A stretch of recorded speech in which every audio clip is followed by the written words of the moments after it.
할렐루야. 찬양의 큰 은혜 받은 줄로 믿습니다. 오늘 1부도 2부도 또 오늘 이 시간 3부도 특선하신 분들이 너무나 또 은혜롭게 찬양을 잘해주셨어요. 하나님께서 귀한 찬양 기뻐 받아주신 줄로 믿습니다. 우리 또 한 주간도 여러분 어려운 가운데 잘 보내셨습니다. 우리 가족과 함께 또 옆에 분과 함께 같이 인사 한번 합니다. 한 주간도 승리하셨습니다.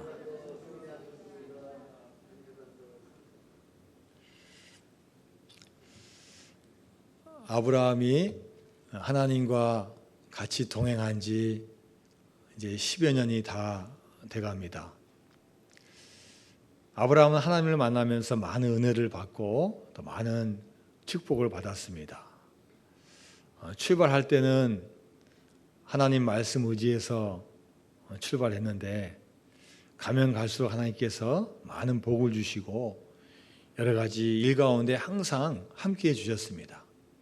얼마나 재산이 많은지 조카인 롯과 싸움을 할 정도입니다. 땅은 좁고 가축은 많아지니까 서로 이제는 딴 데서 양을 길러야 될 만큼 그렇게 많은 복을 받았습니다. 나중에 롯이 잡혀갔을 때 아브라함이 롯을 구출하기 위해서 데리고 간 병사만 해도 몇백 명입니다. 와, 그렇게 많은 병사 데리고 그 많은 식구들 데리고 살았습니다. 또 제사장을 만나가지고 또 은혜를 많이 받습니다. 멜기세덱 제사장을 만나서 은혜도 받고 축복도 받았습니다. 자, 이렇게 어떻게 보면 잘 나가고 복을 받았는데 이 아브라함의 이 마음 한켠에는 뭔가가 참 불만스러운 게 있는 거예요. 오늘 1절 말씀 보니까 하나님께서 이 아브라함에게 나타나시자마자 축복의 말씀을 주는 거예요. 나는 너의 방패요, 너의 큰 상급이다. 무슨 말입니까? 나는 너를 지켜주는 방패가 될 것이고 내가 너에게 큰 상을 주겠다는 거예요. 야, 여러분 이 말씀 들으면 좀 좋아해야 되지 않겠습니까? 아멘 하고 야, 하나님 감사합니다 해야 되는데 이 아브라함의 표정이 별로 좋지 않은 것 같아요. 자, 오늘 본문 한번 2절 말씀 우리가 한번 같이 볼까요? 2절 말씀 시작. 아브라함이 이르되 주 여호와여 무엇을 내게 주시려 하나이까? 나는 자식이 없사오니 나의 상속자는 이 다메섹 사람 엘리에셀이니이다. 그렇게 축복을 주셨는데 이 아브라함이 하는 이야기가 뭐냐? 주 여호와여 무엇을 내게 주시려 하나이까?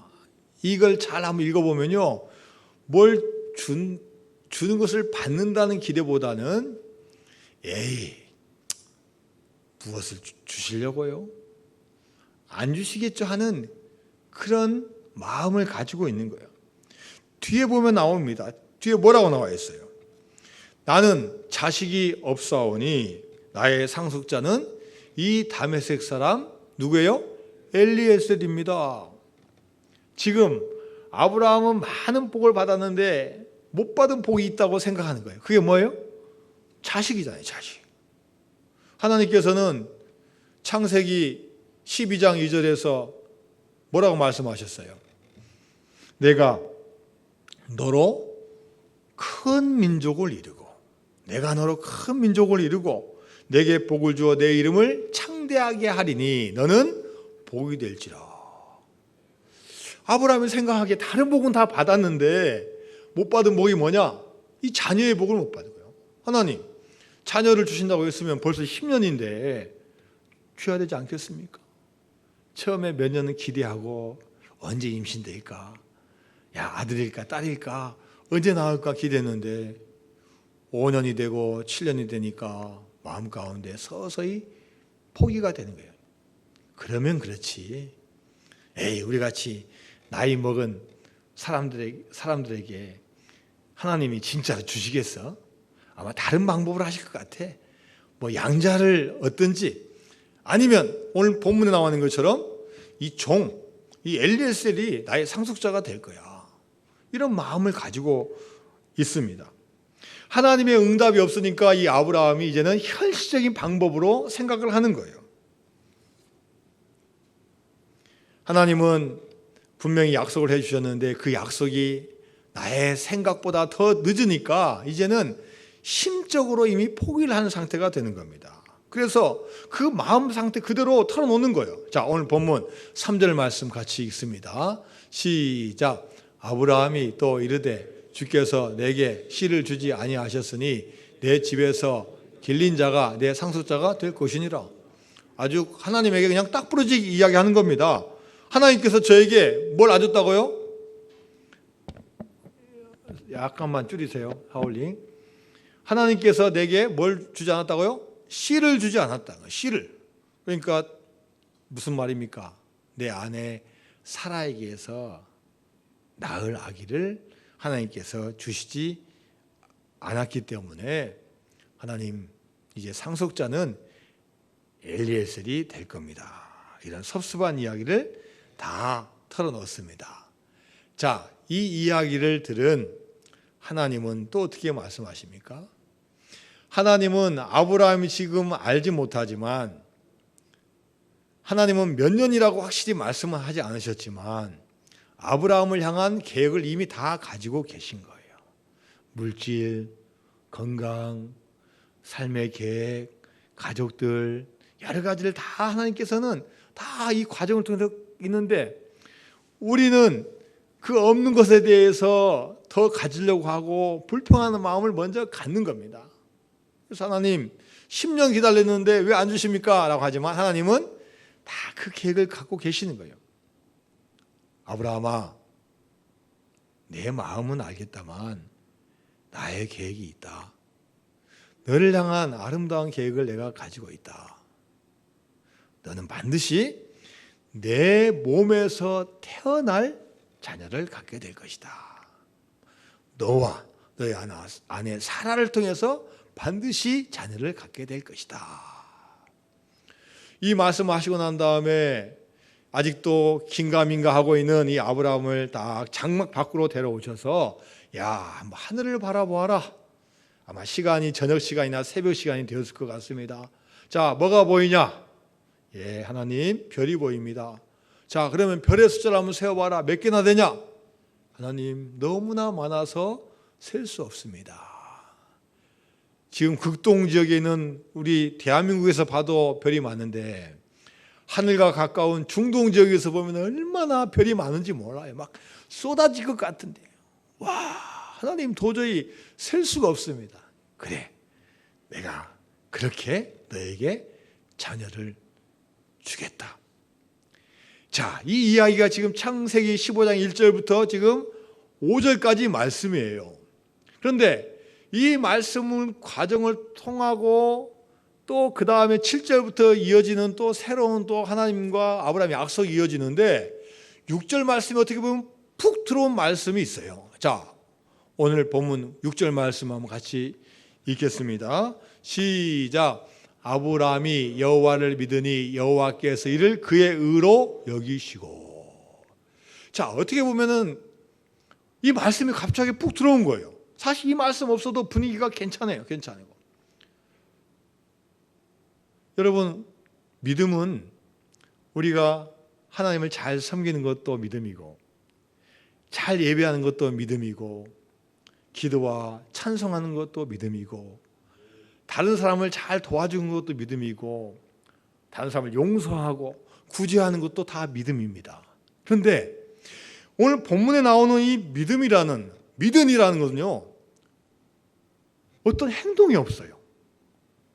그 하나님과 대화가 끝난 다음에 갑자기 아브라함이 여호와를 믿으니 이렇게 딱 나온 거예요. 그럼 이 짧은 순간에 이 아브라함이 뭘 했는지를 몰라요. 과연 예배를 드렸는지, 기도를 했는지, 누구를 도와줬는지, 하나님을 위해서 어떤 섬김과 봉사를 했는지가 나오지 않는데 갑자기 아브라함이 여호와를 믿으니 또 이 말씀을 받아가지고 하나님이 그를 그의 의로 여겼더라. 여러분, 우리가 믿음을 여러 가지 표현할 수 있지만 믿음이 뭡니까? 믿음은 우리가 직접 다 행하고 눈에 보이는 것도 믿음입니다. 그러나 믿음은 우리가 믿고는 있지만 실제로 보이지 않는 것들이 믿음일 수 있습니다. 자, 그래서 성경에서는 뭐라고 표현합니까? 믿음은 바라는 것들의 실상이요 보이지 않는 것들의 증거라고 말씀하고 있습니다. 자, 아브라함이 하나님을 믿었습니다. 이 표현을 메시지 성경을 한번 찾아봅니다. 자, 메시지 성경 6절 말씀 한번 같이 봅니다. 시작. 아브라함이 믿었다. 하나님을 믿었다. 하나님께서는 그가 하나님과 바른 관계를 맺었다고 선언해 주셨다. 갑자기 나오는 말씀이에요. 야, 아브라함이 믿었다. 누구를 믿었어요? 하나님을 믿은 거야. 하나님을 믿으니까 하나님께서 아브라함이 나와 올바른 관계를 맺었다 하고 그를 의롭게 여겨주신 거예요. 자, 여러분 지금 하나님께서 이 말씀하시기 전에 아브라함이 정말로 불평도 없고 하나님께서 야, 내가 너 방패가 되어주고 큰 상급이 되겠다 할 때 아멘 하고, 그 다음에 내가 너를 씨를 주겠다 했을 때 하나님 감사합니다 믿겠습니다 하고 했으면은 당연히 이 믿음이 칭찬받고 축복받을 믿음이죠. 그런데 지금 앞에 분위기는 지금 별로 그 믿는 믿음이 아니에요. 그런데 하나님께서 여겨주자는 말씀하신 거예요. 좀 우리가 말씀을 읽을 때 약간 이상하기도 하고 중간에 어떤 내용이 빠졌나 이렇게 생각도 하지만 여기에 우리가 알아야 될 하나님의 큰 진리가 있는데 그건 뭐냐? 여러분, 믿음은 행위도 믿음이고 예배도 믿음이고 찬송도 믿음이고 구제도 믿음이고 용서도 믿음이지만 가장 중요한 것은 우리 중심에 하나님의 존재를 인정하고 그분의 말씀을 아멘이라고 하는데 있는 줄로 믿습니다. 가장 중요한 것은 먼저 내가 하나님을 마음의 중심을 통해서 인정하는 거예요. 여기 성경에는 그런 구체적인 내용이 나오지 않아서 우리가 그 내용이 뭔지는 몰라요. 그러나 하나님 말씀을 듣고 이 아브라함은 그래, 내가 그동안 잘못했구나, 내가 잘 믿어야지, 이런 아마 결단을 했을 거고, 하나님은 대화는 없었지만 야, 이제 아브라함이 이제 나를 진짜로 믿는구나, 이걸 인정하고 그를 인정해주고 그를 의로 여겨주신 줄로 믿습니다. 하박국 2장 4절 말씀입니다. 시작. 보라, 그의 마음은 교만하며 그 속에서 정직하지 못하나 의인은 그의 믿음으로 말미암아 살리라. 할렐루야. 의인은 믿음으로 말미암아 산다는 겁니다. 자, 이 말씀을 받아서 사도 바울이 로마서 보내는 편지에서 이야기했습니다. 로마서 1장 17절 말씀입니다. 시작. 복음에는 하나님의 의가 나타나서 믿음으로 믿음에 이르게 하나니 기록된 바 오직 의인은 믿음으로 말미암아 살리라 함과 같으니라. 자, 구약 성경에 있는 이 하박국 선지자의 이 신앙 고백을 사도 바울이 딱 잡은 거예요. 의인은 믿음으로 말미암아 살리라. 사도 바울은 자신이 열심히 살아왔다고 하지만 자기 의로 살아왔습니다. 계명을 잘 지키고 계명을 잘 지키지 않는 이상한 사람들에 대해서 핍박과 박해를 했습니다. 구약 성경에서 정확히 알 수 없다고 생각되는 예수 믿는 사람들을 쫓아다니는 게 그의 의라고 생각을 했습니다. 그런데 다메섹 도상에서 부활하신 주님을 만나고 그 생각이 180도로 바뀐 거예요. 야, 이 예수님은 내가 계명을 지켜서 만나는 분이 아니라 하나님과 같은 분이시지만 나 같은 율법주의자, 나 같은 바리새인, 내가 누구보다 계명을 더 많이 지킨다고 우월하다고 생각했던 나의 신앙을 깨트린 자로 오셨구나. 그때 하나님께 딱 굴복하고 주님을 영접하는 겁니다. 여러분, 하나님은 어떤 하나님이십니까? 사랑의 하나님이셔요. 할렐루야. 하나님에게는 우리가 해야 될 계명도 지켜야 되고 또 다양하지만 하나님은 근본적으로 이 인류와 이 지구를 사랑하시는 하나님이셔요. 터널 끝에는 빛이 있다라는 책이 있습니다. 모슬렘 가정에서 태어난 나빌이라는 한 청년이 쓴 책입니다. 이 나빌은 시리아 수도 다마스커스에서 태어나서 정통 이슬람 가정에서 자랐습니다. 모슬렘이라면 5가지를 지켜야 된다고 합니다. 5가지 의무가 있습니다. 신앙 고백, 기도 하루에 5번, 단식해야 되고 자선행위를 많이 해야 되고 믿음을 철저히 지키고 계명을 철저히 지켜야 합니다. 자, 이 5가지를 교육을 받고 자랐습니다. 그래서 이 나빌에게는 하나님, 모슬렘에서 이야기하는 이 알라시는 어떤 분이냐? 심판하신 하나님이에요. 저 위에서 우리 인간을 다 지켜보다가 착한 일, 좋은 일 많이 하면은 상 주고, 착한 일도 안 하고 기도도 안 하고 좀 나쁜 일 많이 하면은 벌 주고 징계하고 처벌하시는 하나님으로 알고 그동안 살아온 거예요. 대학을 졸업하고 나빌은 두바이에서 유명한 출판사에 취직해서 일을 하는데 그 출판사에 있는 한 선교사님하고 만나게 됩니다. 이 선교사님이 예수 그리스도에 대해서 이야기를 해줍니다. 그러나 이슬람 경전인 코란에도 예수님이 나옵니다. 예수님은 어떤 사람이냐? 많은 선지자 중에 한 명이에요. 그래서 모세, 예수 하는 것처럼 많은 선지자 중에 한 명이에요. 그런데 이 선교사님 이야기를 들어보니까 단순히 선교사님 중에 한 명이 아니에요. 예수는 하나님의 아들이고 하나님과 원래 동등한 분이셨는데 우리의 죄를 위해서 친히 이 땅에 내려오신 분이고 우리 죄를 사하시기 위해서 그분의 피를 흘려서 우리를 구원하신 하나님이시라고 이야기를 듣습니다.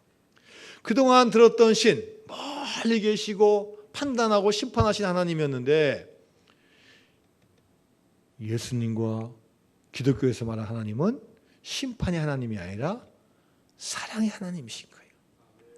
다정다감하시고 우리의 실수도조차 인정해 주시고 죄를 한 번만 지은 게 아니라 여러 번 지어도 심판하시기보다는 먼저 안아주시고 기다려주시는 그 하나님을 발견하고 느끼게 된 겁니다. 코란의 계율들을 아무리 지키려고 노력해도 구원이 없다는 사실을 인정하고 그가 기독교로 귀의를 합니다. 그리고 그는 이슬람 사회에서 힘들고 어렵지만 믿음을 지키면서 살아간다는 그 고백의 내용이 그 책에 담겨 있습니다. 여러분, 우리 믿음은 이와 같습니다. 하나님은 법률을 잘 지키고 계명을 잘 지켜서 그것에 따라서 등급을 매겨서 상급 주고 징계 주는 심판의 하나님이 아니라 우주 만물을 창조하시고 우리를 사랑하시되 끝까지 사랑하시는 사랑과 용서의 하나님이 되시는 줄로 믿습니다. 구약 성경에 보면은 여러분이 잘 아는 요나 선지자가 나옵니다. 근데 이야기를 쭉 듣다 보면요, 요나는 선지자가 아닌 것 같아요. 저와 우리 교인들보다도 어떻게 보면 더 도망 잘 다니고 불순종한 사람 같아요. 하나님 분명히 선지자로 삼아주셔가지고 야, 니느웨로 가서 내가 말한 것을 전하라 했는데 반대로 갑니다. 목숨을 살려줬는데도 감사하지 않고 내가 고국에 돌아가려면 그래 이 이름 임무로 마쳐야 되지 하면서 그냥 건성건성으로 그냥 외치고 다니는 거예요. 그런데 하나님은 그런 사람을 통해서 하나님 일을 진행시키는 거예요. 나는 선지자의 자격도 안 되고 선지자의 역할을 못하고 있지만 하나님은 선지자로 뽑아주셨을 때는 그를 이미 선지자로 여겨주셨고 또 앞으로도 큰 일을 감당할 수 있는 사람으로 인정해 주신 줄로 믿습니다. 하나님이 우리를 부르시는 것도 이와 같습니다. 하나님 우리를 부르실 때 이미 교인으로 성도로 불러주셨습니다. 우리가 자격이 있어서 불러주신 게 아니라 너희들 믿음을 통해서 나에게 오라는 그 말씀을 하고 계십니다. 하나님 우리가 부족함에도 좋게 여겨주시는 거예요. 지금 실수하고 잘못하고 부족해도 좋게 여겨주시는 거예요. 그러고 나서 우리를 한 걸음 한 걸음 인도해 주시는 거예요. 우리가 많은 분들이 생각이 이렇습니다. 하나님, 전 지금 자격이 없어요. 제가 좀 더 자격이 생기면은 그 일 맡을게요. 하나님, 저는 자질이 아직 갖추지 못했어요. 아직도 울퉁불퉁해요. 아직도 믿음이 부족해요. 하나님, 좀만 더 기다려 주세요. 제가 그때 되면 그 일 할게요. 우리는 이렇게 생각을 합니다. 근데 하나님은 그렇게 말씀하지 않으셔요. 야, 너 더 채워라. 너 더 갖춰라. 그럼 내가 사용하겠다. 이렇게 말씀하지 않으셔요. 야, 너 왔냐? 나는 이미 너를 딱 찍어놨어. 나는 이미 너를 나의 백성, 나의 자녀로 딱 이미 여겨놨어. 너는 그 모습 그대로 믿음으로 나와. 그럼 내가 너를 의인이라고 인정해 줄 거야. 할렐루야. 이게 하나님의 사랑이고 하나님의 마음인 줄로 믿습니다. 하나님은 우리를 여겨주시는 하나님이셔요. 하나님은 우리를 불쌍히 여겨주십니다. 여러분, 교인의 장점은요, 우리가 무슨 복을 많이 받고 어느 분야에서 성공하고 내가 뭘 잘해서 교인의 특권이 아닙니다. 우리가 부족함에도 불구하고 주님 앞에 나와서 주님, 저희들 불쌍히 여겨주세요. 내 힘으로 할 수 없는데 하나님, 저를 불쌍히 여겨주세요. 라고 하나님께 인정하고 고백할 때 하나님께서 우리의 기도대로 불쌍히 여겨주시고 귀한 자녀 삼아 주실 줄로 믿습니다. 여러분, 우리가 주여정에서 충성을 했으면 얼마나 충성했습니까? 우리가 몇 년 충성하고 우리가 얼마나 많은 행위로 충성했습니까? 부족한 게 너무나 많아요. 그러나 주님은 저와 여러분을 충성된 종이라고 여겨주시는 거예요. 이야, 김 집사야, 나 너 같은 종 못 봤다. 너같이 그렇게 잘할 줄 몰랐다. 주님께서는 인정해 주신 거예요. 세상의 잣대로는 별 볼 일 없고 누가 비교해서 보면은 나는 한참 처진 것 같지만 하나님은 그거 비교하지 않으시고 우리를 충성된 종이라 여겨주실 줄로 믿습니다. 그리고 가장 하나님께 여겨주신 게 뭐냐? 내가 너를 보배롭고 존귀하게 여기노라. 내가 너를 어떠한 존재, 어떠한 사람보다도 보배롭고 존귀하게 여겨주신다는 거예요. 내가 누구보다 더 잘 준비하고 더 많이 배우고 더 많이 충성하고 내가 더 많이 헌신해서가 아니라 하나님은 나 자체 하나를 보고 보배롭고 존귀하게 여겨줄 줄로 믿습니다. 여러분, 지금 세계 인구가 몇 명인 줄 아세요? 야, 찾아보니까요, 이제 곧 한 1, 2년 있으면 80억이 되겠더라고요. 벌써 78억 9천 명? 79억이요. 여러분, 79억에서 여러분 한 명은 비교를 해보세요. 그냥 점도 안 돼가지고 그냥 없어도 그만, 있어도 그만이에요. 그런데 하나님은 그렇게 보지 않으신다는 거예요. 누가 보면 15장에 보면은 100마리 양이 있는데 주인이 딱 보니까 몇 마리가 없어요? 한 마리가 없는 거예요. 한 마리가. 99마리의 양은 있는데 한 마리가 없는 거예요. 여러분, 사회학적으로 보면요, 그 양 포기해야 돼요. 99마리를 잘 살리기 위해서 다수결 딱 데리고 가서 한 마리는 좀 없어도 괜찮아요. 근데 하나님은 그렇지 않아요. 하나님 우리를 보실 때 우리 한 영혼을 얼마나 소중히 여기시는지 몰라요. 99마리를 내팽개친다는 게 아니라 99마리가 있는 걸 잘 보고 나서 한 마리를 찾아서 딱 다니신 거예요. 그래서 한 마리를 딱 발견하는데 어떻습니까? 와, 그 양을 다 메고 왔어요. 와서 뭐 하는 거예요? 집에 와서 잔치를 벌여요. 잔치를. 하나님은 율법의 하나님, 통계의 하나님, 숫자의 하나님이 아니셔요. 저와 여러분 한 분 한 분을 다 불쌍히 여겨주시고 충성되게 여겨주시고 또 보배롭고 존귀한 자로 여겨줄 줄로 믿습니다. 지난주에도 찬송했지만 오늘도 또 우리가 찬송을 해야 돼요. 자, 보배롭고 존귀하게 여기노라. 우리 가사를 잘 생각하면서 한번 찬양하겠습니다.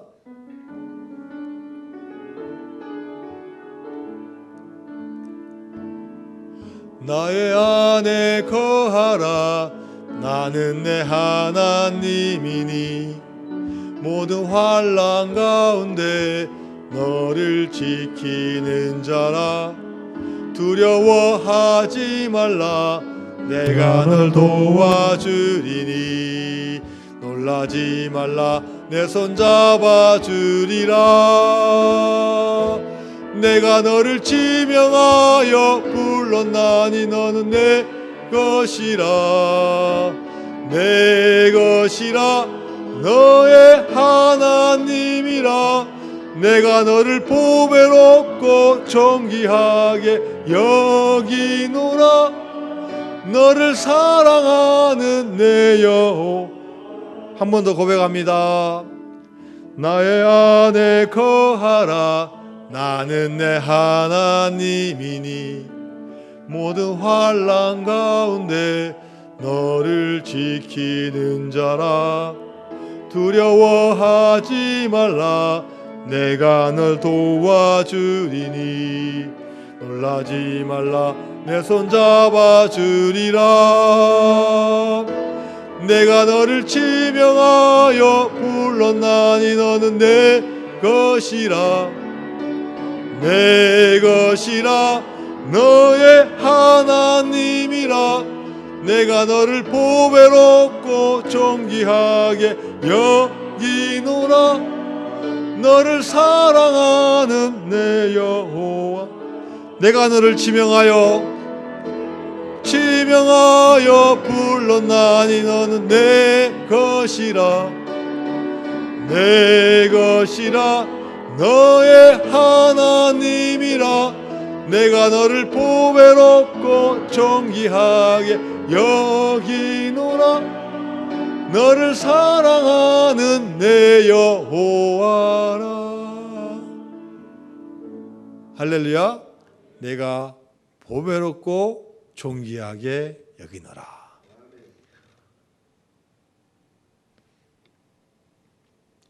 빌립보서 3장 7절에서 8절까지 말씀입니다. 시작. 그러나 무엇이든지 내게 유익하던 것을 내가 그리스도를 위하여 다 해로 여길 뿐더러 또한 모든 것을 해로 여김은 내 주 그리스도 예수를 아는 지식이 가장 고상하기 때문이라. 내가 그를 위하여 모든 것을 잃어버리고 배설물로 여김은 그리스도를 얻고. 하나님께서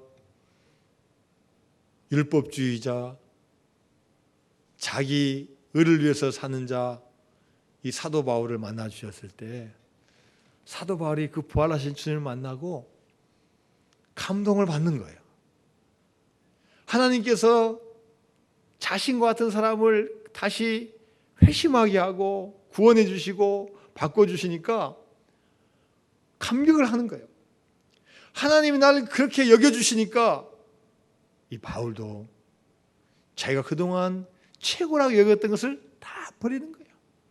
그 권세, 그 학력, 그 명예, 그 율법주의적인 그 사고방식을 다 버리고 주님 앞에 나오는 거예요. 할렐루야. 그래서 가장 소중했던 것을 뭐처럼 여긴다고요? 마치 배설물처럼 여기는 사도 바울이 된 줄로 믿습니다. 여러분, 코로나19로 인해서 우리가 얼마나 힘든지 몰라요.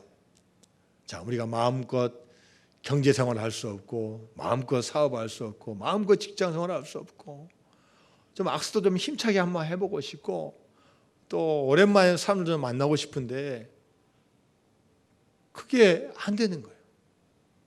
이번 추석 때 고향에 가면 돼요, 안 돼요? 별로 여러분 가실 모양이네. 오지 말라고 그래요. 오지 말라고요. 오지 말라고 그래요. 이건 서로 왕래하지 말아요. 그렇게 지금 우리가 어려운 시대를 살고 있어요. 뭐 아마 대한민국 건국 이래로 이런 게 아마 처음일 거예요. 야, 부모님에게 당연히 찾아뵙고 인사하고 어떤 경우라도 가야 되는데 오지 말라는 거예요. 여러분, 우리가 이런 시대를 살고 있을 때 믿음의 과정, 믿음의 이거 지키는 게 얼마나 힘든지 몰라요. 그러나 여러분, 어떤 가운데서도 우리가 하나님을 향해서 우리가 믿음의 중심을 바로 세우면 하나님께서 그 과정도 다 지나가게 해주시고 더 복을 주실 줄로 믿습니다. 이럴 때일수록 여러분 격려해야 돼요. 누구는 뭘 지키지 않았냐? 누구는 뭐 지켰는데 나는 이렇게 했는데 다 서로 정죄하고 판단하고 심판하는 시대가 됐어요. 이럴 때일수록 우리 교인은 하나님께서 우리를 불쌍한 존재로, 충성된 존재로, 보였고 존귀한 존재로 여겨주신 우리가 감사해서 내가 그 은혜를 다른 분들에게 전하는 귀한 사람이 되어야 될 줄로 믿습니다. 2002년 하면 여러분 월드컵 생각납니다. 또 월드컵을 잘 지휘했던 히딩크 감독이 생각날 거예요. 히딩크 감독이 국가대표 선수들을 지도한 지 얼마 되지 않아서 신문사에서 인터뷰를 했어요. 이 기자가 이런 질문을 했어요. 세계 축구의 강국들, 특히 유럽의 이 축구 선수들에 비해서 우리 한국 선수들이 축구 기술이 좀 부족하는데 그것을 어떻게 극복하실 겁니까? 그런데 히딩크 감독의 답변은 의외로 반대였어요. 뭐라고 했어요? 아닙니다. 절대로 그렇지 않습니다. 한국의 국가대표 선수들은 절대로 유럽의 선수들과 뒤지지 않습니다. 유럽의 선수들은 한 발을 잘 쓰는 사람이 대부분인데 한국에 있는 선수들은 양발을 잘 쓰는 선수가 의외로 많습니다. 절대로 기술 뒤지지 않습니다. 여러분, 이 인터뷰를 나중에 접한 이 선수들이 어떻겠어요? 이야, 막 힘이 막 팍 솟는 거예요. 우리가 그동안 막 후추nước 들고 이거 어떻게 할까 막 중압감이 있고 국민의 기도는 막 대한민국 하면서 큰데 이거 지면 어떻게 하나 이러는데 야, 자신감을 심어주니까요 막 힘이 나는 거예요. 야, 우리가 유럽 선수한테 절대 지지 않아. 기술 지지 않아. 그리고 오히려 히딩크 감독은 그 사이에 아주 전문적인 피지컬, 체력 훈련을 시키는 코치를 딱 임명해가지고 오히려 체력이 부족한 것 같아서 체력을 계속 딱 예선전, 16강전, 8강전, 4강전 보니까 여러분 우리 한국 선수들이 어떻습니까? 얼마나 잘 뛰는지 몰라요. 체력이 뒤지지 않아요. 기술도 절대 안 뒤져요. 그래가지고 몇 강이요? 4강까지 올라가는 놀라운 성적을 낸 줄로 믿습니다. 여러분, 우리는 하나님으로부터 역임을 받은 존재입니다. 우리가 사실 부족한 게 많습니다. 믿음의 과정 가운데 때로는 행동보다 너무 말이 앞서기도 하고 또 말로써 또 상대방을 또 상처를 또 주기도 하고 또 우리 믿음의 경륜이 좀 됐으면 내가 좀 더 잘해야 되는 그런 우리 안타까움도 있어요. 그러나 하나님 그거 다 아셔요. 아브라함이 이미 질문했을 때 그 대답을 보고 이미 하나님 다 알고 계셔요. 아, 얘가 실망하고 있구나. 내가 이렇게 자식 빨리 안 주니까 얘가 지금 막 반항하고 있구나. 알고 계셔요. 그럼에도 불구하고 하나님께서 다시 말씀하시고, 야, 그렇지 않아? 내가 너가 약속한 거 반드시 이루어질 거야. 하늘에 있는 별처럼 내가 무수하게 해줄 거야. 걱정하지 마라. 성경에 어떠한 아브라함의 표현 없지만 그것을 아마 속으로 진심으로 믿었을 때 하나님께서 다 말 한마디 없었지만 그 마음의 중심을 보시고 아브라함을 의로 여겨주시고 큰 축복을 주신 줄로 믿습니다. 여러분, 다 힘들어요. 다 힘든 시대를 살고 있습니다. 이럴 때일수록 하나님을 잘 바라보고 나의 이 처해 있는 위치에서 하나님 끝까지 신뢰해서 하나님 응답을 받는 여러분 되시기를 주님의 이름으로 축원드립니다. 하나님 아버지 감사드립니다. 이 모든 것 주님의 은혜입니다. 이 모든 것 주님의 축복입니다. 저는 마음적으로 이루어지지 않는다고 응답되지 않는다고 심적으로 포기하고 하나님은 원망한 적도 있지만 하나님은 나를 향한 계획을 잊지 않으시고 하나하나 진행시켜 주신 줄로 믿습니다. 앞으로 주실 방패와 큰 상급을 바라보면서 믿음의 경주를 잘 달려가서 큰 상급 받는 우리 모두가 될 수 있도록 축복하여 주옵소서. 예수님의 이름으로 기도드리옵나이다. 아멘.